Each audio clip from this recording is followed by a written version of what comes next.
Hello students, good afternoon. Today I want to explain about this biomolecules chapter 9.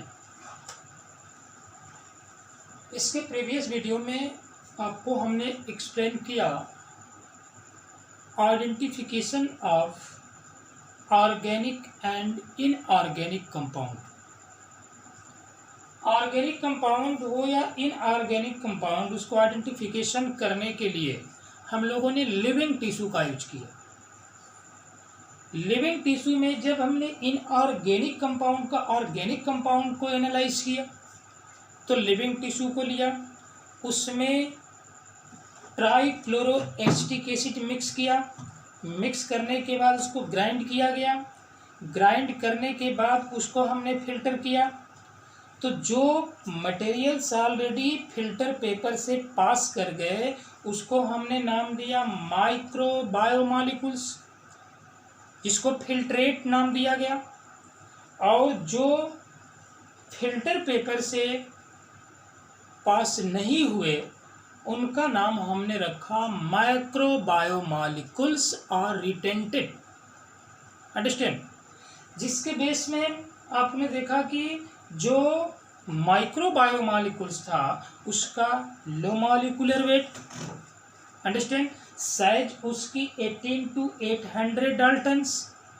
जबकि micro biomolecules में हमको क्या मिला कि वहाँ पर आपका जो है हाई मॉलिक्यूलर वेट मिला, और हाई मॉलिक्यूलर वेट के थ्रू जो होती है उसकी साइज मोर देन 10,000 डाल्टन।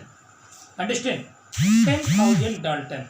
अब दूसरी कंडीशन में जब हमने देखा क्या कि जब इनऑर्गेनिक कंपाउंड्स को एनालाइज किया तो उसमें भी हमने लिविंग टिश्यू को लिया। लिविंग टिश्यू को लेने के बाद दो तरह की कंडीशन मिली, 3 टाइप, 3 कंडीशन, 1, 2 एंड 3। एक आपका weight weight weight weight weight दूसरी कंडीशन मिली आपको जो है ड्राई वेट, और तीसरी कंडीशन में हमने क्या कर दिया, उस पूरे मटेरियल्स को बर्न कर दिया, जला दिया। बर्न करने के बाद जैसे ही उसको बर्न किया तो बर्न करने के बाद क्या कंडीशन मिल गई कि जिसने वह का कार्बन कंपाउंड जो होगा वो ऑलरेडी ऑक्सीडाइज हो गया। अंडरस्टैंड? तो रिमेनिंग जो है सब्सटेंस जो बचा वो हमारा इनऑर्गेनिक सब्सटेंस बच गया। अंडरस्टैंड? अब उस इनऑर्गेनिक सब्सटेंस में इस प्रोसेस को थोड़ा सा हम आगे लेकर के चलते हैं। अंडरस्टैंड? कि इस प्रोसेस को हम थोड़ा सा इसको और बढ़ाते हैं नेक्स्ट पॉइंट में, कि जब हमने इनऑर्गेनिक सब्सटेंस को हमने आइडेंटिफाई कर लिया तो उस कंडीशन में क्या मिला भाई हमें, लिविंग टिश्यू में composition of living tissue, composition of living tissue. Understand? तो लिविंग टिश्यू में कंपोजिशन क्या था, जिसमें कि लिविंग टिश्यू के अंदर जो कंपोजिशन प्रेजेंट था उसमें आपका हाइड्रोजन, उसके बाद नेक्स्ट कंडीशन मिली आपका ऑक्सीजन, उसके बाद तब ये लास्ट पॉइंट मिला आपका क्लोरीन, और तब जो है आपका कार्बन एक्सेट्रा। ये आपके कंपोजिशन है लिविंग टिश्यू के। अंडरस्टैंड? लिविंग टिश्यू के बाद की जो कंडीशन आ गई जिसमें कि यहाँ पर देखा गया ऑर्गेनिक एंड इनऑर्गेनिक कंपाउंड, जिसमें कि ऑर्गेनिक एंड इनऑर्गेनिक जो किस रेशियो में प्रेजेंट थे, 9:1। 90% यदि ऑर्गेनिक है किसी सेल के अंदर तो आपका 10% जो है इनऑर्गेनिक है। अंडरस्टैंड? तो सबसे ज्यादा आपका जो है कंपोनेंट्स किसका है, ऑर्गेनिक कंपाउंड्स का है। अंडरस्टैंड? और जब ये ऑर्गेनिक कंपाउंड्स का है तो उस कंडीशन में जब ये ऑर्गेनिक कंपाउंड्स मिल गया तो वहां पर यदि हम from chemistry point of view from chemistry, इन सारे सब्सटेंसों को यदि हम फ्रॉम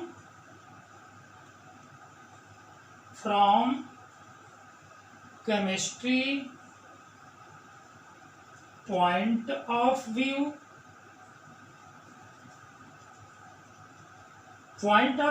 यदि केमिस्ट्री के पॉइंट ऑफ व्यू से देखते हैं, जितने भी ऑर्गेनिक और इनऑर्गेनिक सब्सटेंस हैं किसी जो है लिविंग बॉडी के अंदर, बायोमॉलिक्यूल्स, अंडरस्टैंड, तो chemistry of point of view से हमें क्या देखने को मिलेगा, इसको कैसे हम आइडेंटिफाई करेंगे, तो सबसे पहले इसमें फंक्शनल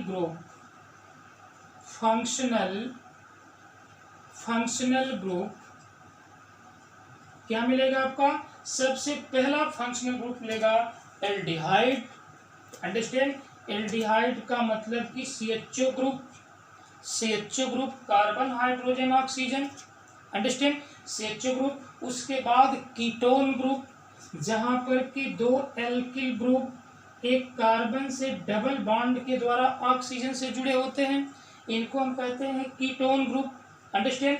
और कीटोन ग्रुप के बाद की कंडीशन आती है आपका जो है जो नेक्स्ट, ये एरोमेटिक कंपाउंड, अंडरस्टैंड, ये किसकी बात आती है, एरोमेटिक कंपाउंड की बात आती है। तो केमिस्ट्री या from chemistry point of view से देखें हम इसको पूरे जो है बायोमॉलिक्यूल्स को, तो वहां पर क्या कंडीशन मिलेगी, कार्बन हाइड्रोजन ऑक्सीजन मिलेगा। इसके बाद कीटोन ग्रुप मिलेगा जो फंक्शनल ग्रुप है, CHO ग्रुप ये भी फंक्शनल ग्रुप है, अंडरस्टैंड। और उसके बाद एरोमेटिक कंपाउंड मिलेंगे, इनके बेस पर जो है डिफरेंट टाइप्स के जो है अमीनो एसिड प्रेजेंट होंगे, अंडरस्टैंड। लेकिन अब इसी पॉइंट को यदि हम from biological point of view से देखते हैं, इसको बायोलॉजिकल पॉइंट ऑफ व्यू से देखेंगे इसको, तो बायोलॉजिकल पॉइंट ऑफ व्यू से from biological point of view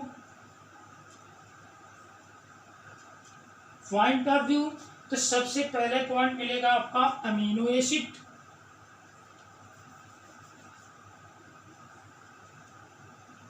amino acid की बात करेंगे, अंडरस्टैंड। यदि हम इसको बायोलॉजिकल पॉइंट ऑफ व्यू से देखेंगे तो वही पॉइंट जिसमें कार्बन हाइड्रोजन नाइट्रोजन ऑक्सीजन, ये आपका जो है amino acid, carbon hydrogen oxygen, understand, and nitrogen, ये मिलेंगे आपको जो है बायोलॉजिकल पॉइंट ऑफ व्यू से, इसको कहेंगे हम अमीनो एसिड। अमीनो एसिड्स के बाद मिलेगा nucleotide basis, understand. Next point मिलेगा आपका न्यूक्लियोटाइड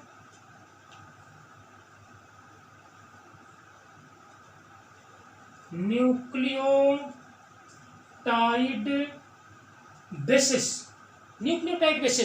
और न्यूक्लियोटाइड बेस का मतलब क्या हो गया भाई, कि monomer of nucleotides join to each other, that is the formation of nucleic acid, understand, nucleic acid. अब ये न्यूक्लिक एसिड जो बनेगा इससे, अंडरस्टैंड, इसका नाम देंगे न्यूक्लिक एसिड। अब ये न्यूक्लिक एसिड जिसमें दो पार्ट होंगे, एक का नाम दिया जाएगा DNA और नेक्स्ट का नाम दिया जाएगा RNA, deoxyribose nucleic acid and ribose nucleic acid, understand. तीसरी कंडीशन जो मिलती है आपका fatty acid, understand, fatty acid, understand. और फैटी एसिड किससे बना भाई, ये पॉलीमर है, फैटी एसिड, ये आपका फैटी एसिड का मतलब इसमें कार्बोक्सिलिक ग्रुप है, अंडरस्टैंड, कार्बोक्सिलिक ग्रुप है और एल्किल ग्रुप जुड़े हुए हैं, कार्बन हाइड्रोजन ऑक्सीजन, ये क्या है, बना दिया क्या, फैटी एसिड। और फैटी एसिड और ग्लिसरॉल जब मिलते हैं तो वहां बनता है आपका फैट और लिपिड, अंडरस्टैंड। इसको पॉइंट ऑफ मतलब from biological point of view उसी पॉइंट को देखते हैं हम। यदि केमिस्ट्री पॉइंट ऑफ व्यू से में देखते हैं तो हमको एल्डिहाइड ग्रुप वही कार्बन हाइड्रोजन और ऑक्सीजन एल्डिहाइड ग्रुप में चेंज हो गया, अंडरस्टैंड। और जब उसको एल्डिहाइड के बाद वही कार्बन हाइड्रोजन ऑक्सीजन एक दूसरे से लिंक करके जो है कीटोन ग्रुप बना लिया, और वही कार्बन, हाइड्रोजन एंड ऑक्सीजन एक जो है फंक्शनल ग्रुप जिसका नाम है एरोमेटिक कंपाउंड, ये बना लिया। लेकिन जब बायोलॉजिकल पॉइंट ऑफ व्यू से देखेंगे तो वही carbon, hydrogen and oxygen, understand, और नाइट्रोजन, ये बनाएंगे amino acid.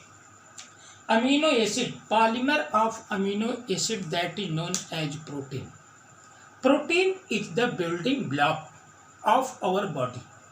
Protein is the building block of our body. इसके प्रीवियस वीडियो में हमने बता चुका है कि carbohydrate, protein and fat, 3 point हमने जो है इसके प्रीवियस वीडियो में आपको एक्सप्लेन किया था। कार्बोहाइड्रेट को हमने बताया कैश मनी, कैश, और कार्बोहाइड्रेट का फॉर्मेशन कैसे हुआ, कार्बन, हाइड्रोजन, ऑक्सीजन, ये कार्बोहाइड्रेट का फॉर्मेशन हो गया। और कार्बोहाइड्रेट का मतलब कि ये glucose, glucose is the important fuel of plant and animal, understand, जिसमें कि 4 कैलोरी पर 11 ग्राम एनर्जी रिलीज होती है कार्बोहाइड्रेट से। तो प्रोटीन से भी आपका 4 कैलोरी पर ग्राम एनर्जी रिलीज होगी, अंडरस्टैंड।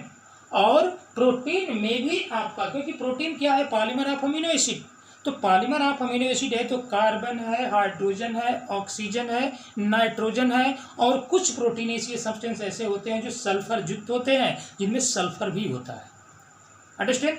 तो इस तरह की कंडीशन होती है। और फैटी एसिड में कार्बन, हाइड्रोजन, ऑक्सीजन ये ऑलरेडी प्रेजेंट है, जिसकी एक लंबी चेन पड़ी हुई है, 18 to 90 कार्बन प्रेजेंट है उसके अंदर, 20 कार्बन प्रेजेंट है उसके अंदर, अंडरस्टैंड।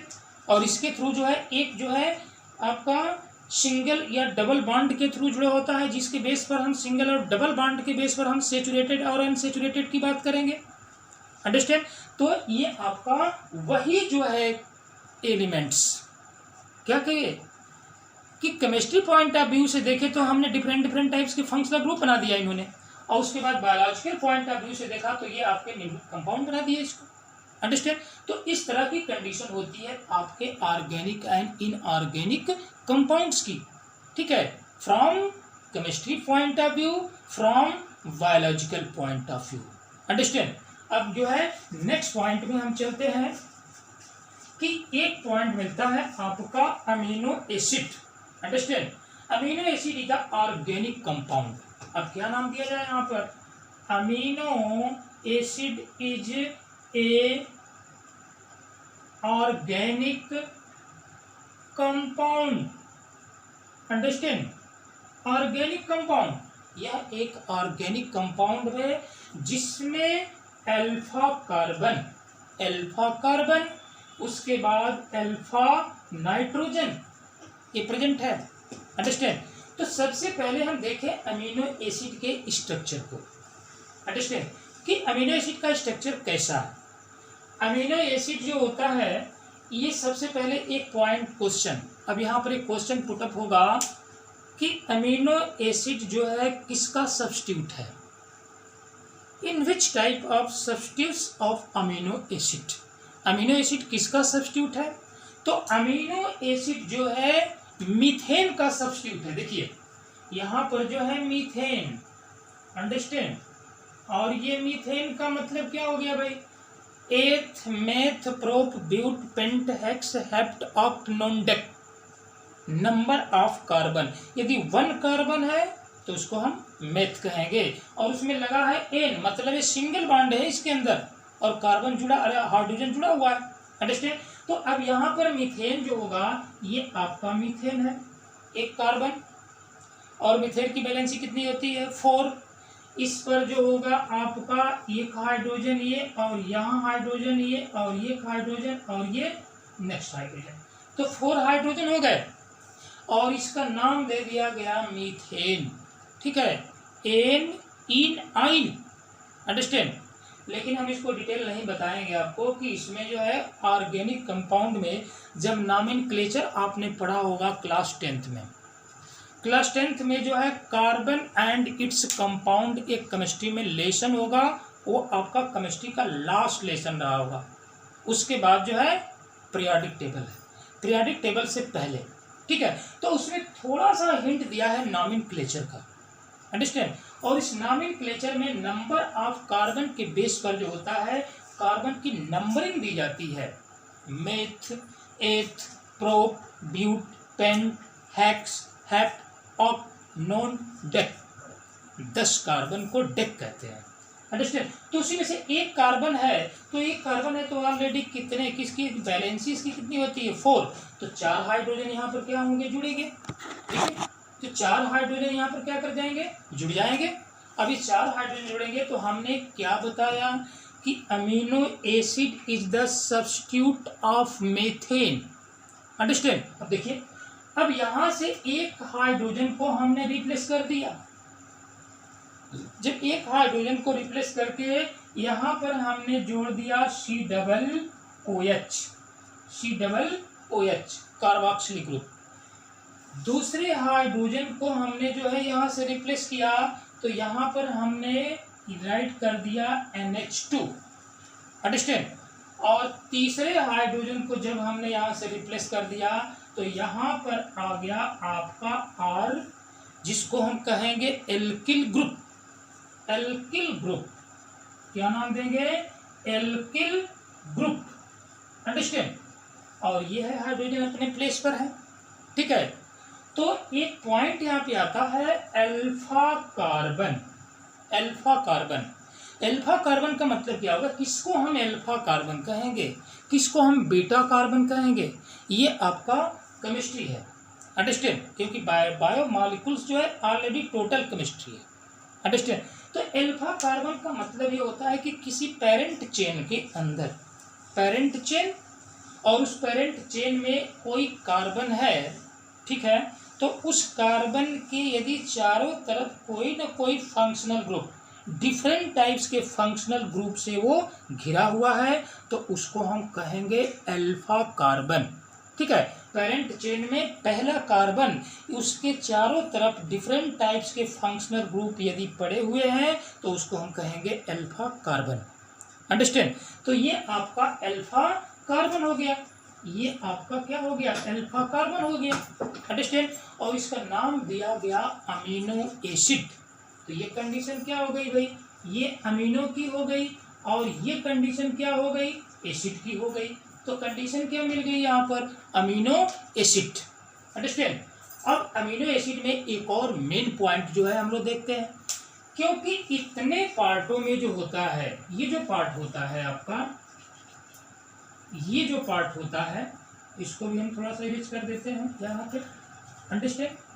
अब यहाँ से हमने इसको इरेज कर दिया, तो ये आपका पॉइंट जो होता है इतना, ये और ये। अंडरस्टैंड। इसमें कोई चेंजिंग नहीं होती है। ठीक है, इसमें कोई चेंजिंग नहीं होगी, ये तो अपने प्लेस पे पड़ा रहेगा। अंडरस्टैंड। जबकि इनके चेंजिंग होने से अमीनो एसिड का नेचर बदल जाएगा, डिफरेंट टाइप्स के अमीनो एसिड हो जाएंगे। अंडरस्टैंड।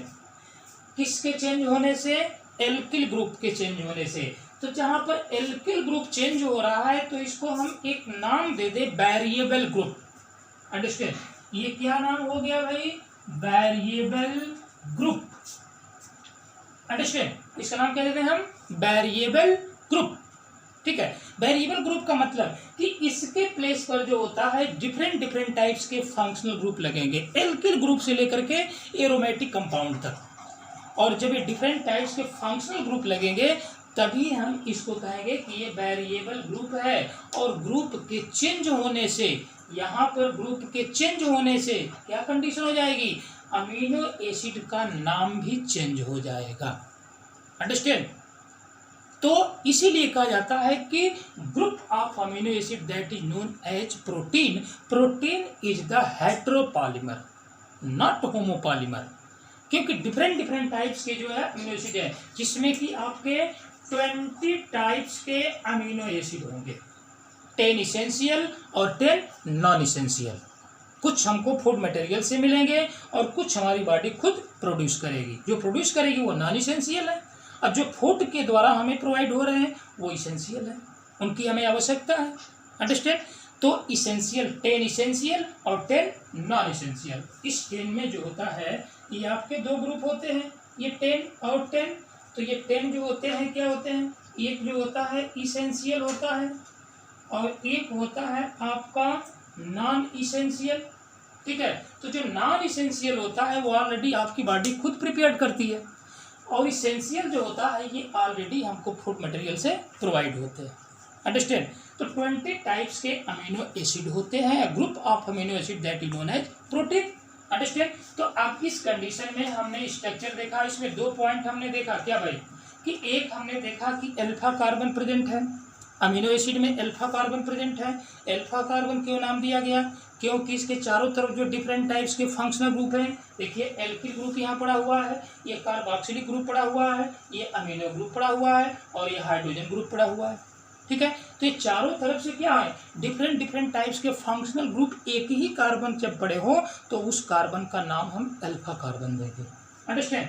अब ये दूसरी कंडीशन ये आती है कि जहां पर ये आपका केमिकल या फिजिकल प्रॉपर्टी इस अमीनो एसिड को देखते हैं। Understand, physical and chemical property, understand, of the amino acid, physical and chemical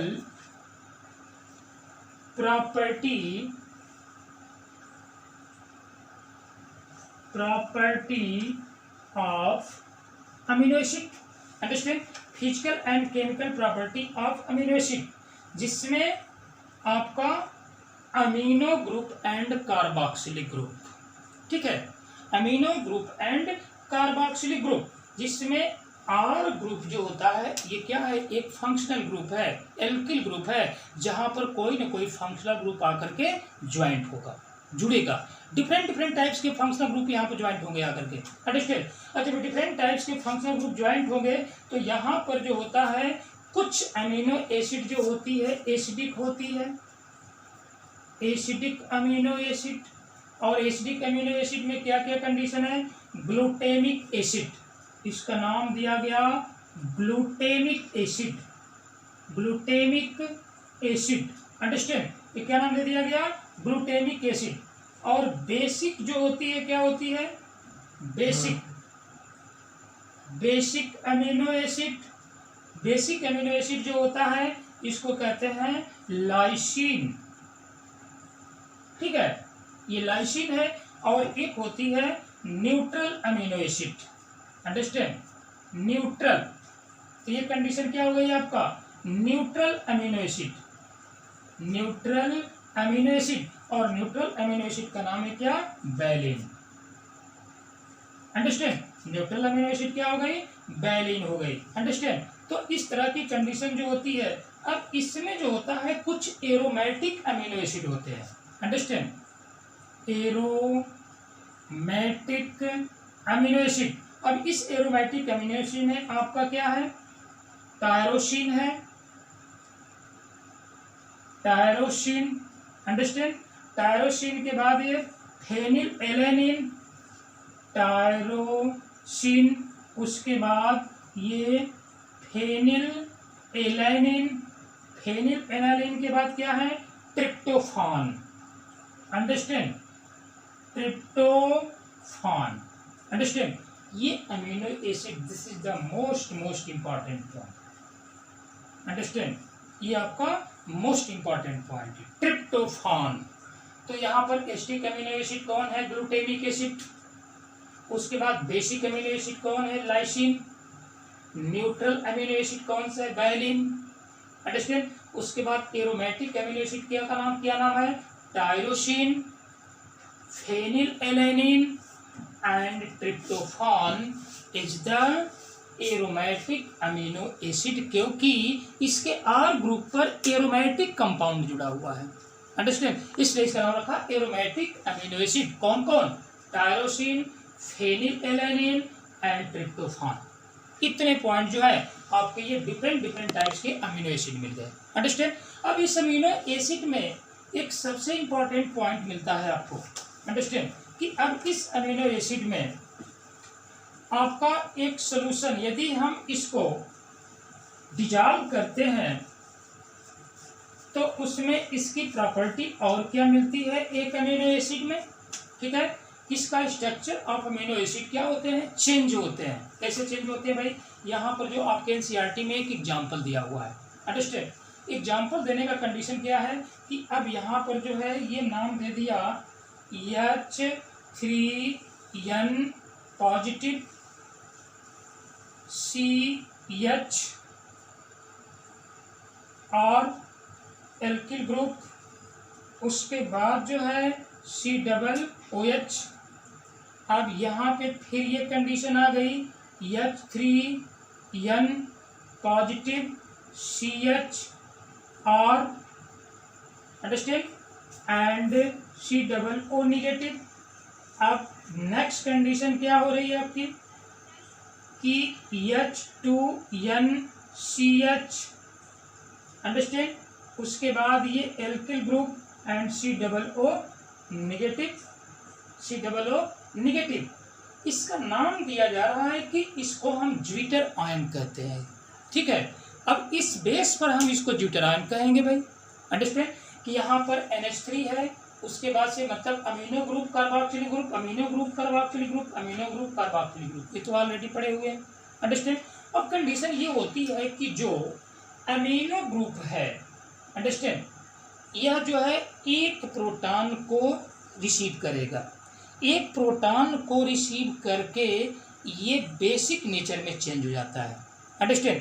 एक इलेक्ट्रॉन प्रोटॉन को जब ये रिसीव करेगा तो उस कंडीशन में ये बेसिक नेचर में चेंज जाएगा। कार्बोक्सिलिक ग्रुप जो होगा, अंडरस्टैंड, एक प्रोटॉन को रिलीज करेगा, अंडरस्टैंड, एक प्रोटॉन को रिलीज करके ये एसिडिक नेचर में चेंज हो जाएगा। जब एसिडिक नेचर में चेंज हो गया था तो अमीनो ग्रुप जो है अमोनियम आयन में चेंज हो जाएगा, NH3 पॉजिटिव में चेंज हो जाएगा, अंडरस्टैंड। जबकि कार्बोक्सिलिक ग्रुप जो होता है एक प्रोटॉन को रिलीज करके ये आपका बन जाएगा कार्बोक्सिलेट, अंडरस्टैंड। एक प्रोटॉन को जब रिलीज करेगा तो कार्बोक्सिलेट आयन में चेंज हो जाएगा, अंडरस्टैंड। जब ये कार्बोक्सिलेट आयन में चेंज होगा तो ये आपका एसिडिक नेचर की तरफ बिहेव करेगा। यहाँ पर ये जो है जब ये पॉजिटिव चार्ज एक जो है प्रोटॉन को जो है रिसीव करेगा तो वहाँ पर ये बेसिक नेचर को बिहेव करेगा, अंडरस्टैंड।